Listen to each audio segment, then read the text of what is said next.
This is the Drake No Face lyric breakdown. We started off here first with Drake saying this. Hey, what? This is the shit that my daddy had raised me on. Niggas got lit off the features I skated on. I gotta know. How you get lit off the nigga you hating on? Numbers untouchable. They got the data wrong. This is the moment I know they've been praying on. Now, Drake is basically explaining how he grew up with his dad in his life and how his father raised him, being from the Memphis roots, having those Memphis roots within him. He's kind of built for the pressure of situations like this where he kind of has to fight back in musical terms. Also doubling down on the fact that he's made a lot of artists more successful after giving them a feature that he, quote, skated on, meaning he did so well and sometimes performed or outperformed the artists he featured with like Lil Baby, Fetty Wap, Offset, Lil Durk, and more. Sometimes some people might call this the Drake stimulus package. Speaking about numbers, Drake continues to brag about his numbers being so untouchable that they got the data wrong on his recent diss track compared to Kendrick Lamar, also saying that he got way more hits and better numbers than Kendrick Lamar. Drake continues his opening verse by saying this. Hey, try not to boy out, but fuck it, I'm staying on. Oh, keep on sending me slaps to go crazy on 40. Keep saying it's time to be patient. There's so many people, we turning the tables on. Capo got plans, but we'll say that for later on. Husher keep saying they know that they played it wrong. Katie just text, what the fuck are we waiting on? Damn. Drake is basically saying that even though many people want to see him fall off, he's saying that he's so hungry that he's staying on. He will find a way to keep himself at the top spot, whether he lost it or not. He also explains how the people around him push him and is ready for war by, for one, continuing to send him beats, which he referred to as O, or better known as Oliver, who is a long-term friend alongside with 40, both who are day ones of Drake. 40, his superstar producer, mixer, and engineer, tells him it's time to be patient because they want to see who really is on their side and who's really not. With statements like that further proving what I'm saying, so many people we turn the tables on, like DeMar DeRozan or LeBron James, because he also continues to say capo. Capo is another word for like Chubbs. Chubbs is basically, Drake right-hand man, head of security, all that stuff like that. So either Chubbs is going to crash something or maybe it might be leading to something else in the future that Drake is probably going to give more clarity to. Because he even says we'll save that for later on, meaning that there's definitely something up his sleeve. Drake ended his first verse with lines like this. Katie just text, what the fuck are we waiting on? Damn. Me, I'm expressionless. Niggas be talking about don't shoot the messenger. 555, you get shot for way less than here. None of you pussies is blocking my blessings here. What?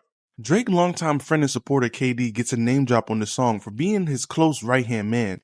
KD, better known as Drake's A&R, for some time, also is a middle finger to DeMar DeRozan, LeBron James, and by showing love to KD, right? Kevin Durant asks Drake, what are we waiting for? Meaning that Drake should drop whatever secret or whatever music inciting a possible part 2 of the Kendrick Lamar vs. Drake battle. Also, Drake line where he's talking about don't shoot the messenger, you get shot for way less in here, is simultaneously saying whoever is speaking negatively on his name or just relaying the message will and have been cut off. And he's cut off many people for way less because he'll be damned if he lets someone stop his blessings. Drake opens the chorus with the bridge saying this. All these just throwing success in your face. All of these baddies obsessed with my face. All the shit they don't address in my face. I can't be showing no stress in my face. What? Yeah, no. This is the line where it's a subtle direct jab at Kendrick Lamar and whoever is his competition who dislikes him, saying for a decade plus he's been throwing success in their faces. Also saying there's plenty of women who loves the way he looks. So whoever got something to say about his alleged nose jobs or injections or lip injections or Botox has never said it directly to his face. Drake also talks about not showing stress in his face, which could also mean that Drake in reality is stressing and dealing with a lot of mental plight, which is also furthermore addressed in verse 2. He continued with the chorus. No face, no face, no face, no face, no face, no face, no face, no face, no face, no face, no face, no face, no face, no face, no face, no face, no face. No face, no face, no face, no face. No face, no face, no face, no face, no face, no. Recent discovery shows that while Drake is saying no face, Playboi Carti is actually saying no face, which means it is not done. Using such a cryptic tactic to allude that he's not finished with this battle and that he's gearing himself up, loading himself up with stronger punches as the first battle, he might have not been as prepared as he wanted to or needed to be. Now, remember when I said Drake is dealing with mental plight post-battle? Verse 2, he opens up by saying this. I don't get sleepy off no melatonin. My therapist put in a 30-day notice because I keep on talking about beefing and business and money and women. There's no diagnosis. They emptied the clip. Quick, swat that shit out and I came back reloaded. Now, this is a deep one. Drake is talking about his sleep apnea or sleep insomnia, dealing with this beef between him and Kendrick Lamar. He hasn't been able to sleep even while using a powerful sleeping aid called melatonin, which is a hormone often used as sleep aid in insomniacs, which is contradictory to his Family Matters line where he's saying, Cole losing sleep on this, it ain't me. It's also when it comes to him talking about money and women problems, right? It's a reference to the Meet the Grams line where Kendrick is talking about Drake had bad gambling problems and soliciting women problems, right? As Kendrick took the therapist approach in that song, Drake says his therapist has no diagnosis for him.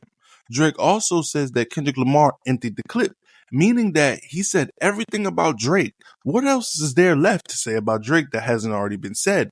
But now this time Drake will be coming back reloaded, which could be also alluding to the 100 gigs plot twist Instagram thing where he's going on. Maybe might be some rare videos of Kendrick Lamar showing love and bowing down to Drake, but these are all just guesses. Drake ends his last verse by saying this. I'm just so happy that niggas who envied and held that shit and got to finally show it. I'm over the moon. Yeah, we'll see you boys soon. I'm spreading my wings. I hop out cocoon. I'm studio trapping. I'm locked in the room. What? Now, Drake talks about being happy that he doesn't have to look over his shoulder anymore, as whoever doesn't like him or is envying him, they already shown their face because they popped out and exposed themselves during the battle. Then that could have been a subtle jab to also LeBron James and many other artists like Tyler, the Creator, who came out on Kendrick Lamar's side when all things were said and done.